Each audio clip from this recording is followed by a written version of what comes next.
Alright, as mentioned, let's go to the gathering point of attacks for less. I think Very it's in the middle of nice. a nebula. Oh yeah, the Feltzin system. Ow. Under attack. Can't outrun them. That's the welcoming committee, I guess. Yeah. Alright, again, similar to other minigame sections, like say the arena or the power bike, even the spaceship sections will have essentially a set of missions. One that is the mandatory one that you get to do for the story, and the other that are, completely optional and serves to actually gather resources, Specifically when it comes to the spaceship missions are, stuff that you can use to upgrade properly your spaceship. You'll be able to see later. And like I mentioned, when the first one happened, Raritarium has basically become the proper currency for these kind of things.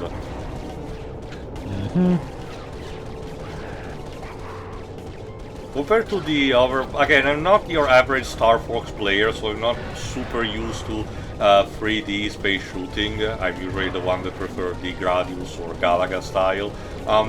But these ones are perfectly fine. And again, your radar usually tends to help, orient yourself in the third dimension. Well, of course.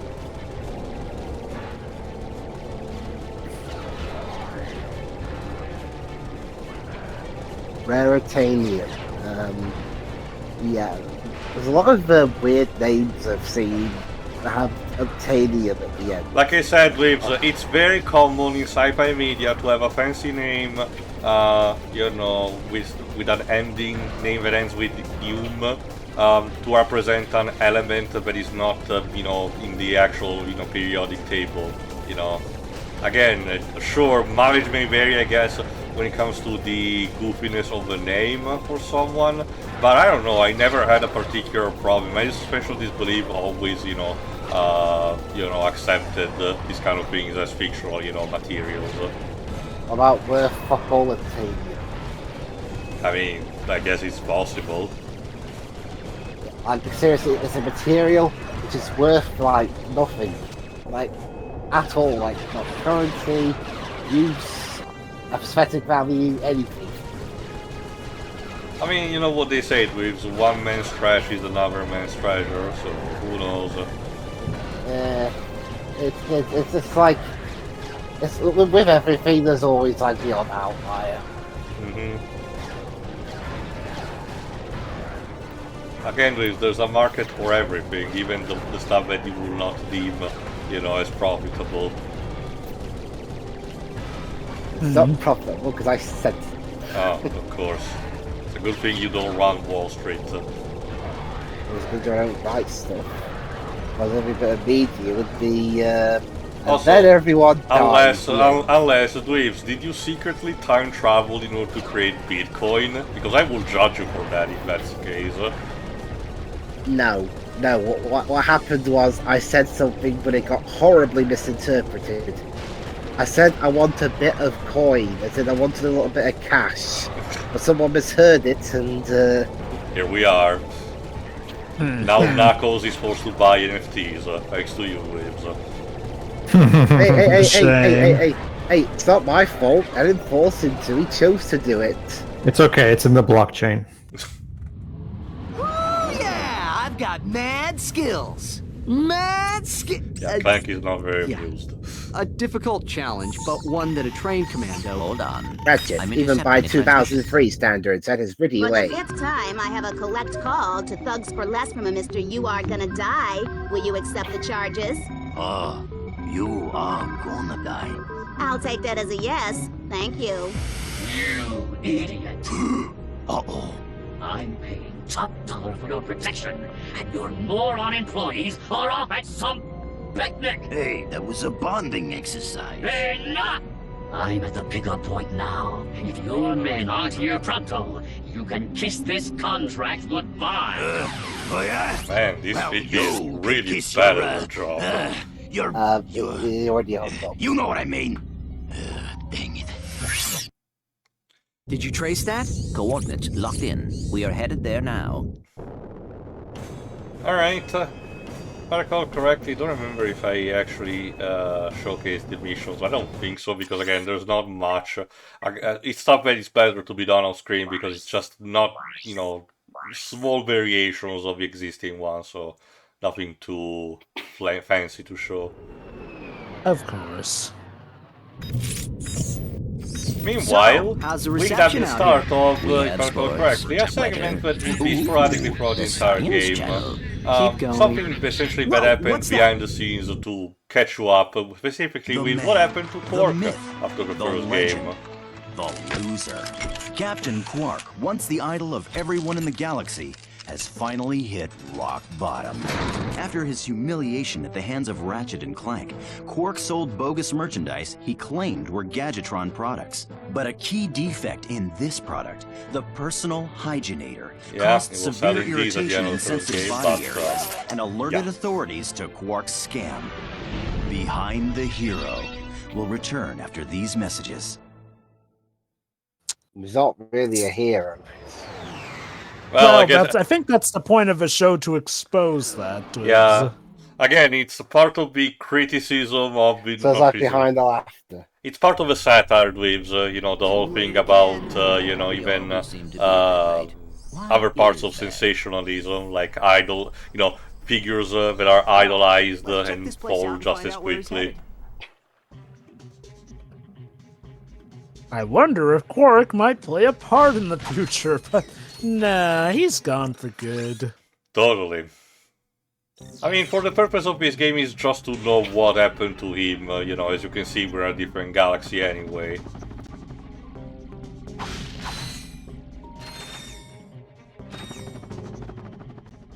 Which does give a good excuse for people re-expositing about the first game, since this is a whole new galaxy, so people in this galaxy wouldn't be as knowledgeable about what happened in the first game. Also, when it comes to this particular planet, the first major section will be outside, while the final one will be actually, you know, inside properly the building, to see if we can manage to catch the thief. Anyway, that weapon that I just showcased acts with a proper homing projectile. It basically, the weapon spits it out, and then it locates the nearest target, it's probably called the Seeker, and then, you know, runs into it. It's not super powerful, but it's, you know, good towards, you know, medium-sized targets. Like, for example, the Thugs for Less, you know, regular runs.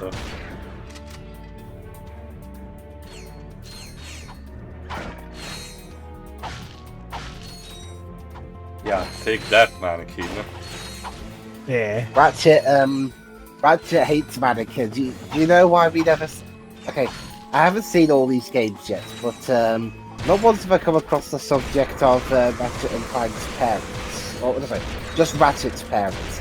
And I think I know why. Go on. Go on.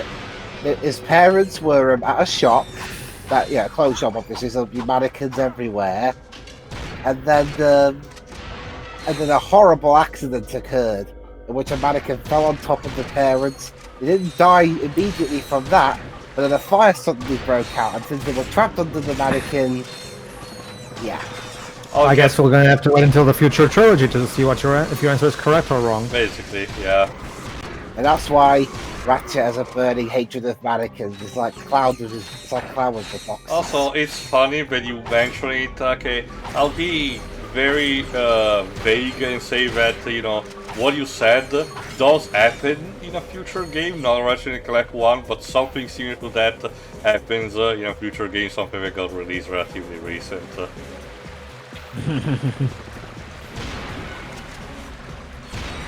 Crack, you do get a skill point if you manage to build the planetarium. What happened?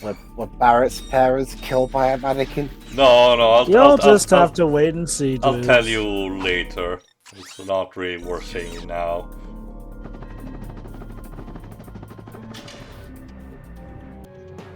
Were you just waiting inside with that place? That'd be one thing I could. That'd be one thing I could. That'd be one thing I'd be good at as a writer.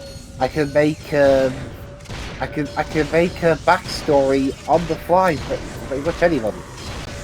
Wow, but yes. okay. I hope their golden not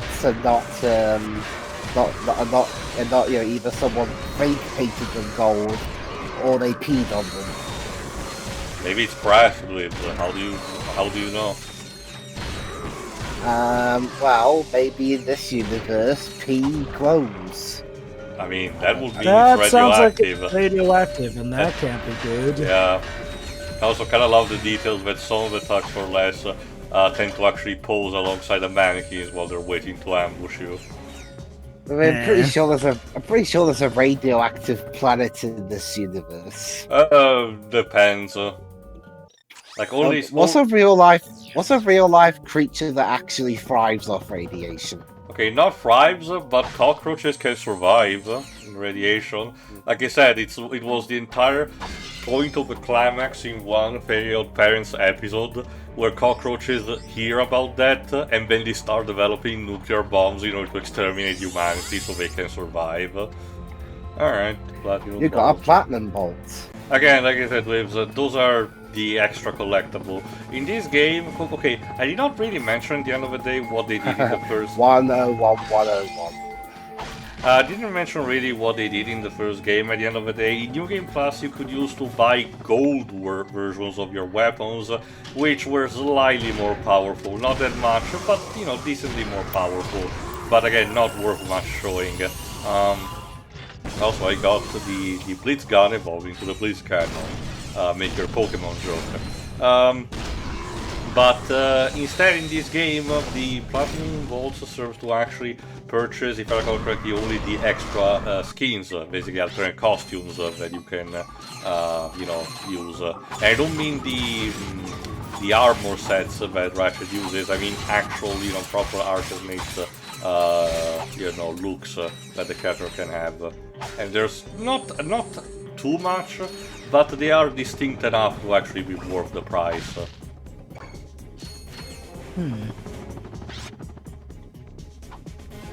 No.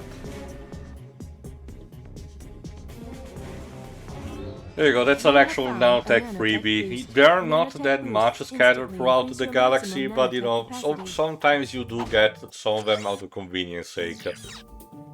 There is a cap to your maximum, still into your maximum nanotech, but that gets basically doubled during New Game Plus. So with that, you know, you can basically reach stupidly high amounts of health.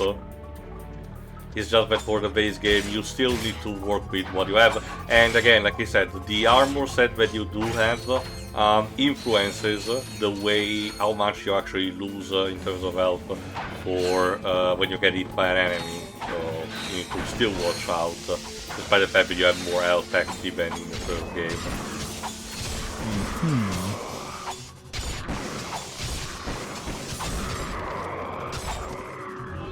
Also, I don't think I mentioned, when your Nanotech gets upgraded, that white flashing that happens counts as a mini screen nuke. So if you time your thing, if you know what's going on and you time, you know, your upgrade just right, you can basically save ammos and actually use that to actually clean a room.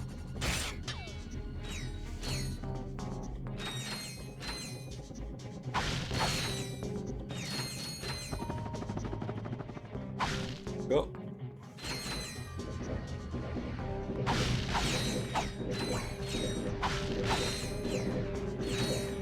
Alright, these are with water, so I think I need to use the thermalizer, whatever it's called, the water temperature changer.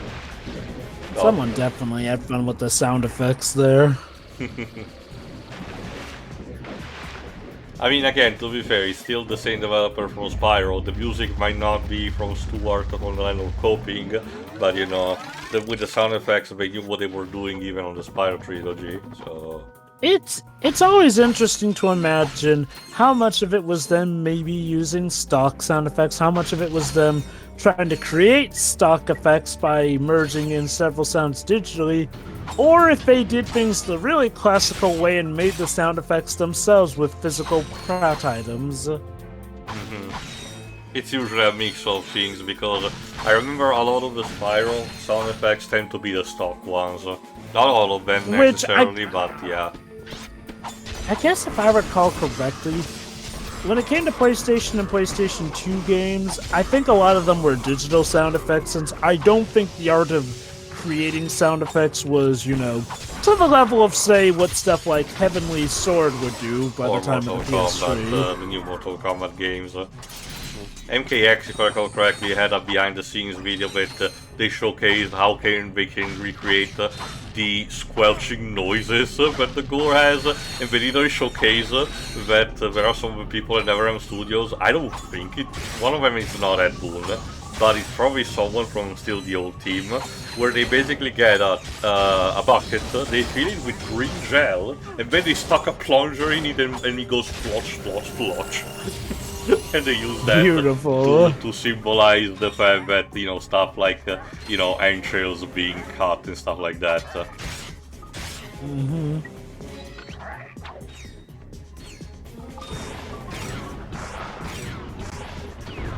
I may not have been a fan of Heavenly Sword, but I do have to appreciate that the sound effects department went well out of their way, and yes, surprise, surprise, you don't automatically die. So but there is something down there to eat you. It was a thing also in some other platforming games, notably the first Jack and Daxter even had a Jaws-esque theme when the shark was approaching. To be fair, the game even does warn you at the beginning, to not do that.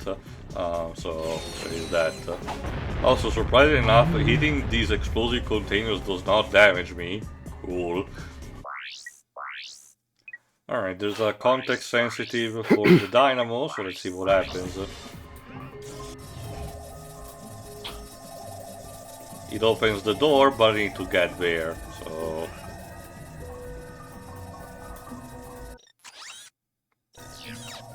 And since it's heavily guarded, we probably need to still clean the room first.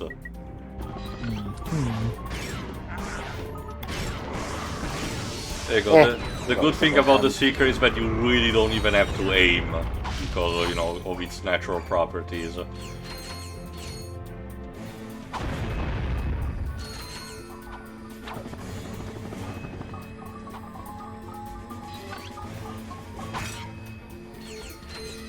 I'm not sure why it has spikes, on top. Also, yes, I acquired in the meantime also a sniper rifle. It's classic stuff, nothing too fancy or, special. It doesn't have the hold one's breath in order to slow down time mechanic, which would be a staple, games starting with the early PS3 games.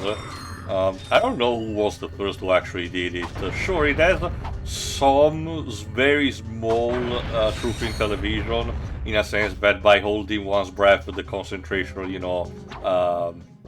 gets heightened just enough to be more accurate, but obviously not to the point of slowing down time. Alright, since I don't have to kill more enemies, I should be able to actually get to the door now. Especially also with the long jump.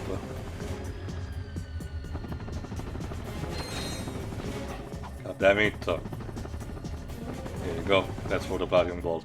Yeah, these games in general, when it comes to the long jump and high jump, suffer the same kind of problem, believe it or not, that the Crash 2 GBA entrance tends to have. Because they're mapped theoretically to the same button, the only variation happens if you're moving also the analog stick. There is a good chance you want to perform a long jump, but you accidentally perform a high jump instead. Which is not what you want. As a result, it slows down your momentum. Oh god, it's like that other Jet video where Over shouts like, you have to put everything on the B button! Yep. You guys, do you think maybe we had B button do too many things? No? The funny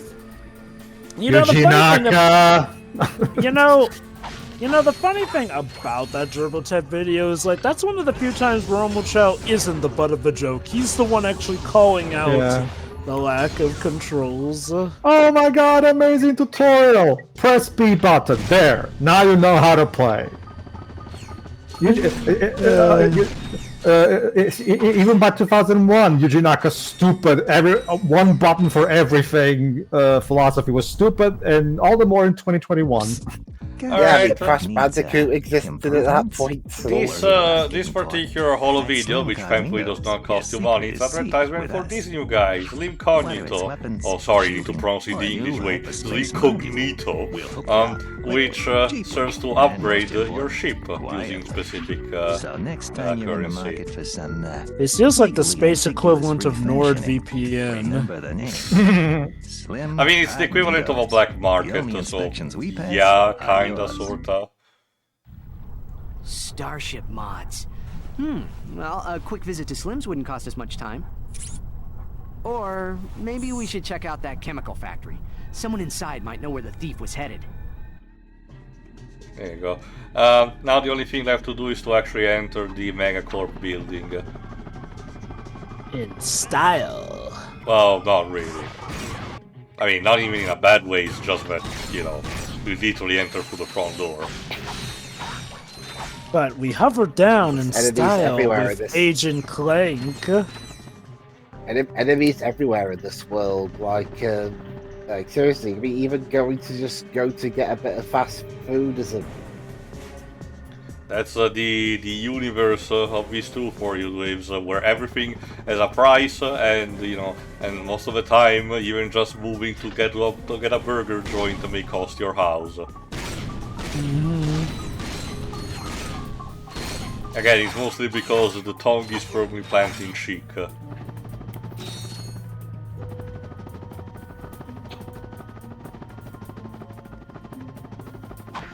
Ah, there you go, one of the context-sensitive, you know, proper bolts to use the Omni wrench. We haven't had one of those in a while. Again, like I said, because it's, you know, ever since Ape Escape, almost every single platformer, or even general games on the PlayStation, needed to have an equivalent of that. Again, even the Greek saga of God of War could not resist into having these.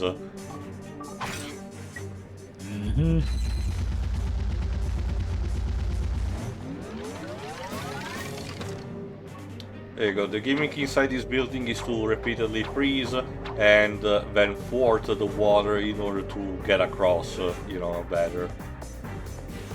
Yeah, no, it's not enough.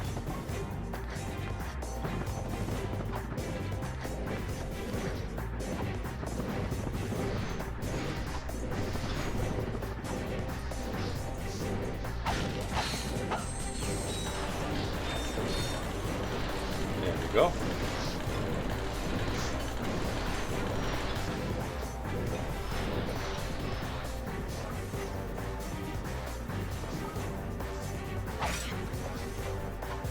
Now we need to force this one.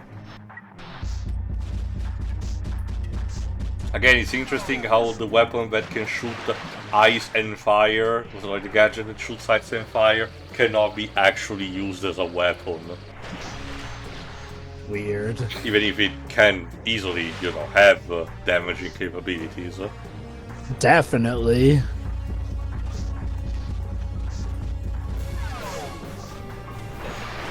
So this is what you get when you mix fire and ice. Well, yeah, except without the steam. Also, some of these waters do have fish enemies, so you need to watch out before you thwart, you know, willy-nilly. Again, having the hydro booster from the start makes also these sections go smooth enough, so you don't have to worry about it.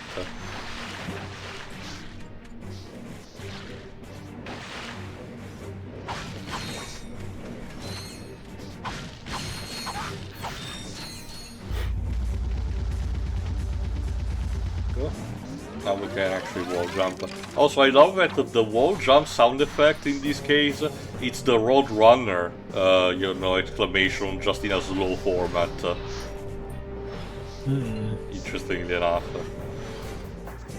I'm not sure if it was the most appropriate sound to convey a wall jump, but you know, they sure did decide to stick with that.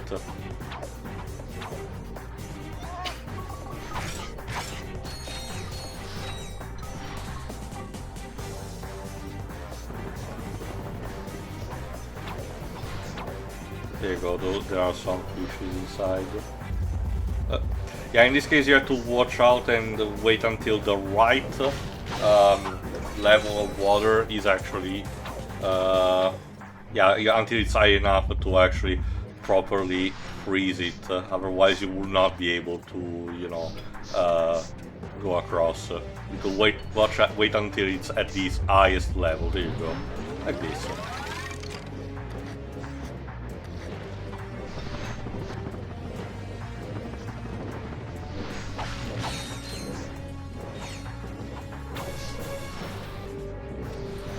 In this case, there you go, you have to still freeze it, but at the lowest point, otherwise you will not be able to go across the tube, and you cannot do it while the fish is still there, otherwise it will kill you.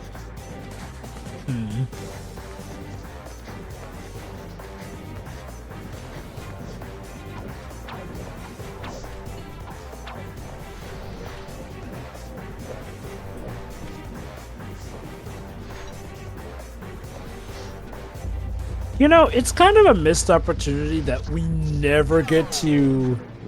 Well, then again, I guess we technically did destroy that. I was going to say, it's a missed opportunity that we never get to travel to the planet where we technically blew up Drekon, but I guess that thing is technically destroyed anyway. Yeah, it was destroyed via his own weapon, so... And again... Wouldn't it be funny, though, if we visited some of the debris and found his corpse there? Again, okay, without spoiling too much...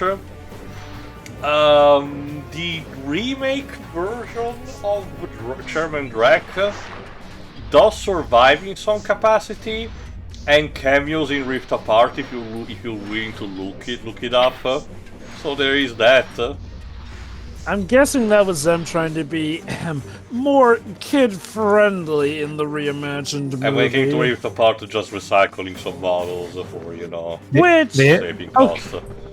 Well, it's simple. With Rift Apart, we can easily just say that's an alternate version of Drek from the one in so it's time to get the next all Excuse me? These Have guys. you seen any masked weirdos? I think I had better do the talking.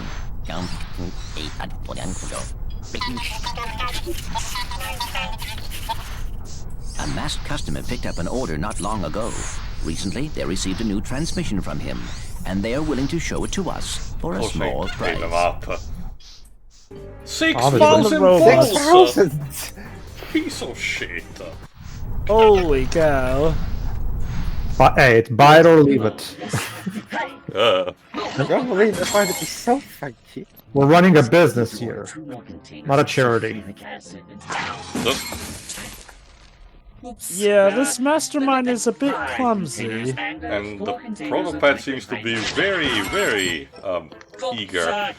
Whether I had 6 crates of nitroglycerin and...